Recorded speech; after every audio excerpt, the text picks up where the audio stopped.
You're ready to rock and roll because you got to go to the scrimmage on Saturday for the media viewing period. Listen to Coach Saban afterwards, and, of course, you talked to some folks that got to see the entire scrimmage. And my take, as I said in the first hour with Scott Moore, is that this is a really talented football team with a lot of depth and a lot of different playmakers on both sides of the ball. You've had a couple days to digest it. I know you wrote about it, and you listened to Coach Saban's comments. Just your take from this second scrimmage as we wind down spring and get ready for A-Day on this coming Saturday. Well, I mean, it's certainly all those things we've talked about. You just mentioned for weeks now about the talent and all of those things. And I think when you look at the defensive side of the ball, obviously they're ahead of the game right now, and that's where you want it to be. They're going to be they should be very strong defensively.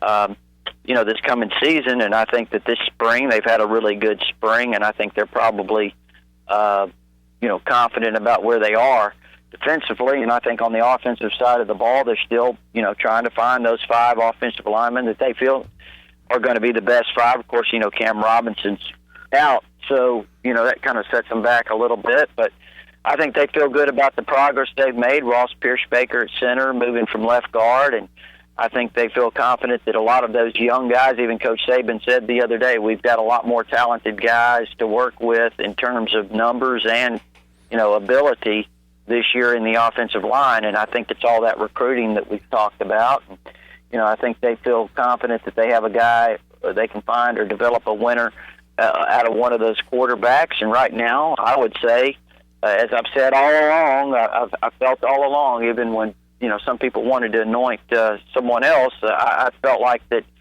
Cooper Bateman is a guy that's going to, if you're going to win that job, you've got to go through him because he's got some experience and he's really done everything he possibly could to try to maintain his position. And I just think that he's right now the guy to beat. But they have some other guys that are certainly capable too. But so I would have to agree with you, Gary. I think it all looks like pointing towards a really successful spring, and hopefully they get through this last week with not many or any injuries at all. And if they can do that, then it's been a really successful spring. I'm with you on Bateman. And again, it's a long time until September. I realize that. They've got 4 talented quarterbacks. But let's talk a little more about this guy because, last year, no doubt it was neck and neck with he and Coker going into that first game against Wisconsin. They both played. They both played in the second week, and then in the third week against Ole Miss, Bateman gets the start and did some good things. I mean, I think I may have been a little tough on him, but the thing he didn't do in that game, which was I think the reason that he got the start, was he didn't take advantage of his athleticism. He didn't pull the ball out on some of those read plays and run it. And after that game, let's be honest, Jake Coker took that team and Sure. made it his.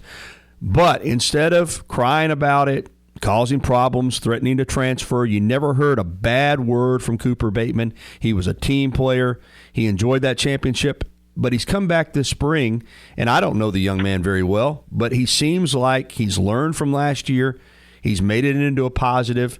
He's taken a leadership role, and you have to admire that, how he handled what happened last year, and it's kind of fueled him this year, and he's going to have an excellent opportunity, I think, to win the starting job.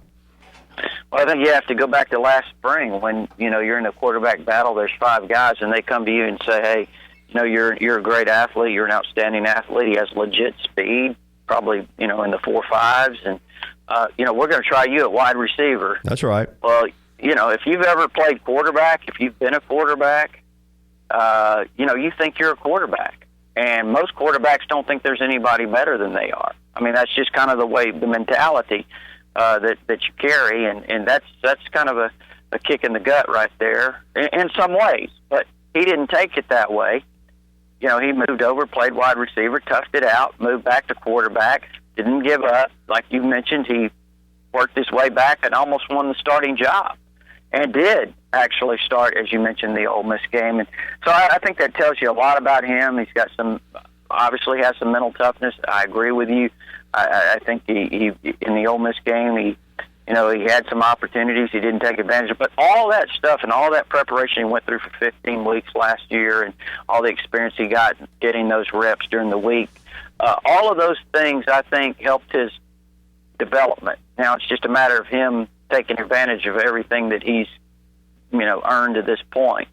And I think he's become, from what I can tell, just kind of listening to people who are around it a little bit, they feel like he's developing into a leader and doing a solid job this spring. So I really think that Cooper Bateman is, with his athletic ability, and he's improved dramatically as a passer. When he first got here, and I watched him that first spring, I thought this guy's not going to can't play quarterback. He can't throw the ball well enough. And but he's dramatically improved as a passer. We're visiting with Rodney Orr from TiderInsider.com. You can follow him on Twitter at TiderInsider. Other offensive storylines abound this spring as well. And before we go to the running backs, let's go to the receiving corps, because we know about Ridley and Stewart. Robert Foster was off to a great start last season before he got injured.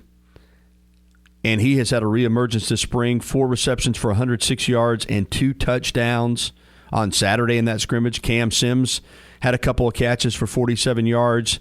You've got Garrett Dieter coming in this summer, a 1,000-yard receiver at Bowling Green last year. Boy, this receiving corps, whoever the quarterback is, they're going to have some weapons. Yeah, I think, obviously when Foster went down last year, that was a blow, but it also allowed Calvin Ridley to step up and really emerge as a freshman, and what a great freshman season he had. I mean, just incredible big plays that he made down the stretch. And not only that, our Darius Stewart, I remember, there were a lot of high expectations for him last season coming into the year, and, he really didn't kind of, I guess, take off immediately. People started wondering, is he just an athlete trying to play wide receiver? Or what? And then in the Tennessee game, he makes that catch, and after that, he starts producing, big plays on a regular basis, and can seem to be much more consistent. And he's had a good spring. Now you bring Foster back this year, so you look at those 3 guys. That's a really, really very good, wide receiver core. And then you mentioned Garrett Dieter coming in, one of only 3 receivers in the entire country last year at Bowling Green. To have 94 or more catches, 1,000 or more yards, and 10 or more touchdowns. So he put up some huge numbers. Now, you say, well, he did it at Bowling Green, but he also, you remember against Tennessee, he had 7 catches for 133 yards and a touchdown, I think. So he's played against some really good competition. He's going to be a guy that I think, I'll be honest with you, Richard Mullaney did an outstanding job, this past year, for Alabama. And I really believe that Garrett Dieter is overall a better athlete than Mullaney. So I think he's got a chance to make a really strong contribution and help this team as well.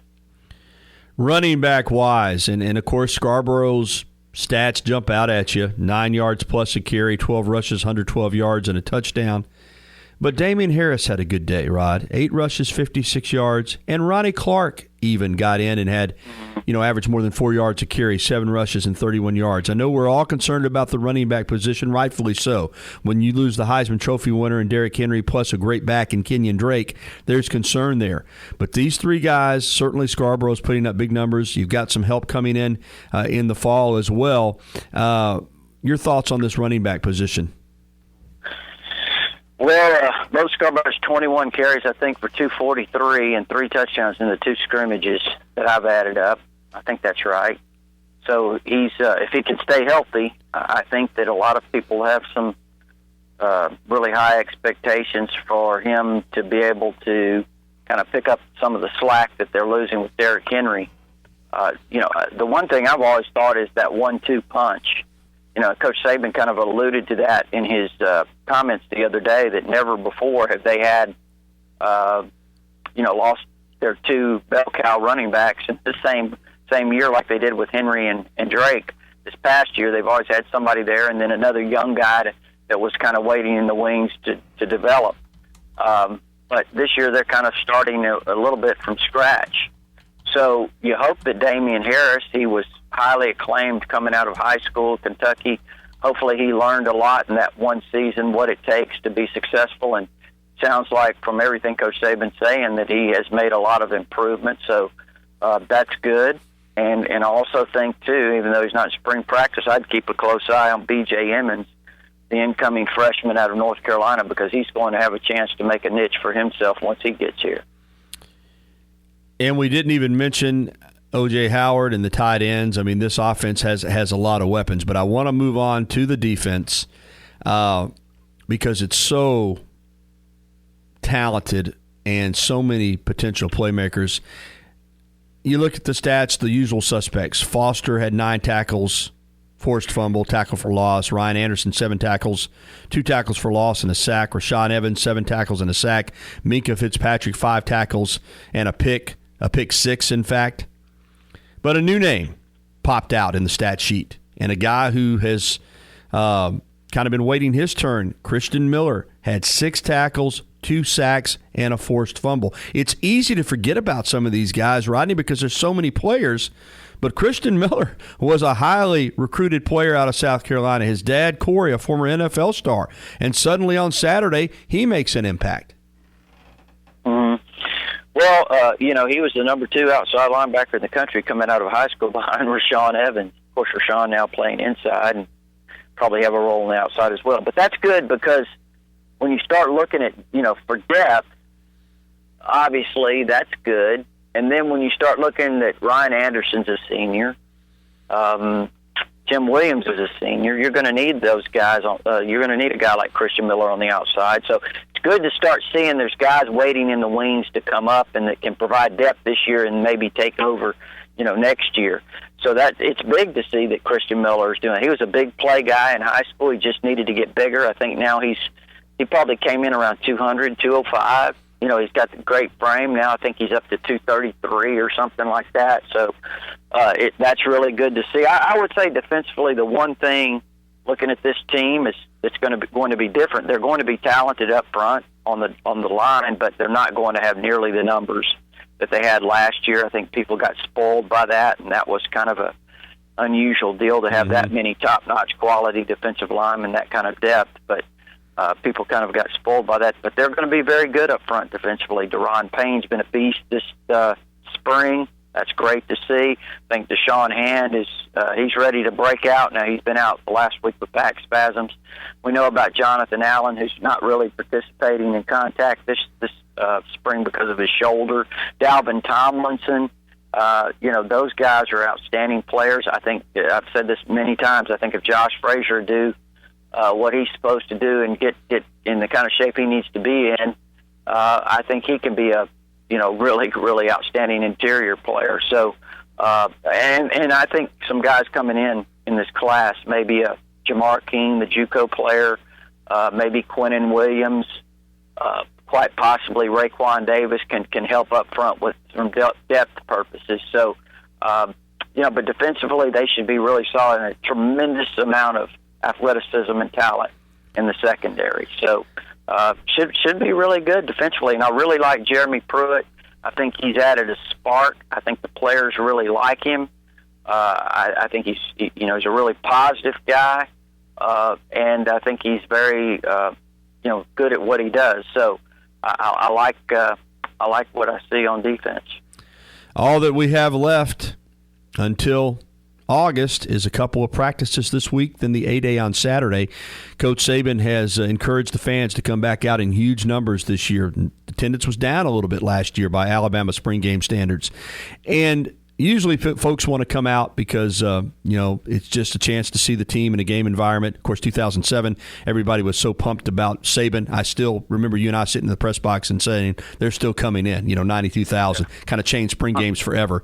But this year, I get the sense because of one player, I just think everybody is pumped up about seeing Bo Scarborough in a game situation, even though he had some carries last year. I think there's a lot of enthusiasm about this A-Day game because of Scarborough and the quarterbacks. You agree? Definitely. I think, Bo's, he's got 18 carries in his career, I think, so far, and I've just never seen really much more anticipation about a player than what's kind of building for him. And so, yeah, I think Bo Scarborough has really kind of created a lot of excitement, and, he's going to be one of the very, very key players to this football team. Okay, before we end this, I want to get to some recruiting. Was another big visit weekend. There are a lot of great linebackers around the country and in the state of Alabama, yet the Crimson Tide really pursued Vandarius Cowan even after he committed to Florida State. They flipped his commitment to 4-star from Palm Beach Gardens. I watched a little video on him since he's committed. Great athlete, long-armed, got the frame to add a lot more weight. Just your thoughts on Cowan flipping from Florida State to Alabama. How big is this pickup? And the fact that there are so many good linebackers, what does it say about him that Alabama continued to pursue him even after he committed to Florida State?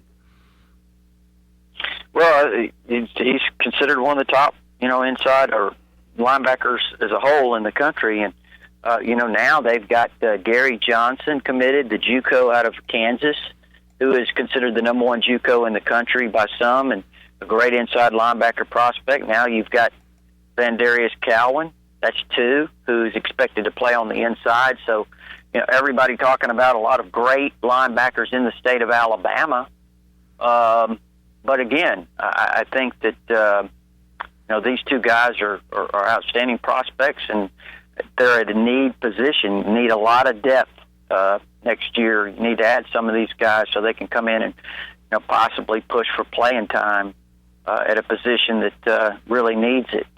So I think those are 2 key pickups, Gary. And, there are some outstanding linebackers in the state of Alabama, and I do think Alabama's recruiting those guys very hard, and we'll get some of them. And how big is this coming weekend with the A-Day game, the huge crowd? How big do you expect this weekend to be from a recruiting standpoint? Well, it's always big. I mean, it's kind of what really starts kind of jump-starting the recruiting effort going into the summer when you get these guys in camp and obviously progresses into the fall and down the stretch run to signing day. But it's always big because it gives these guys, some of them, many of them, who have never had an opportunity to experience a game day at Alabama, gives them a chance to get in here and kind of get a feel for what it's really like. And when they get in there and they realize that, hey, this is just a scrimmage. This is really a practice. And you've got, 75, 85, whatever it is, 100,000 people in the stands. It's very impressive for them. And they get a feel. You can go to a lot of places and they can fill up the stadium, but not every place has that same feel, that same level of excitement, and all of those things that I think you see at Alabama. So I think it's just having the opportunity to experience that certainly starts off gives them a good first impression. Outstanding, Rod. Terrific information. Tell folks how they can get signed up on TiderInsider.com. Well, TiderInsider.com, it's only $48 a year. You can get instant access with your credit card, or if you prefer, you can send a check. There's an address there for that. They get access to all our premium information. We've got a couple of really good recruiting stories up right now. And then also our forum where the information is constantly flowing. And we have the video from WVUA, whether it's Coach Saban press conferences, player interviews, Tider Insider TV, all those things they can watch there for free on the front page at TiderInsider.com. Terrific information. Thank you, Rod. All right, buddy. Take care.